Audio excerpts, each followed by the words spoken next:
Somebody asked me to show you how I put together a pierogi. So we cut out dough that looks like this.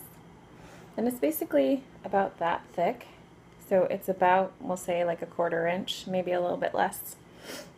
And I take a rolled up piece or bit of, I just use a mashed potato recipe. I'll show you or send you guys a link to that if you're interested. And right now I'm making bacon and mashed potatoes. So I have already cooked bacon. It's very important that whatever meat you put in there is already cooked, just because it doesn't cook for very long. And so you want to make sure that whatever you put inside is already cooked. And so what I do is I put the mashed potato and the bacon on the inside, and whatever ridges you have. Now my little guy puts the ridges in there for me, but you can obviously do that with a fork. So you fold that over, and then you pinch the edges.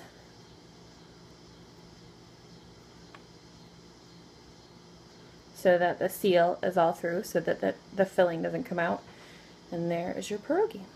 Now you parboil this for 5 minutes, and then take it out and let it cool for a little bit, and then you pan fry it in butter. And I use green onions because I'm allergic to regular onions, but you can put it in regular onions, or I like the Vidalia green onions. They're amazing, but you can only get those in Georgia. So if you have any questions, let me know.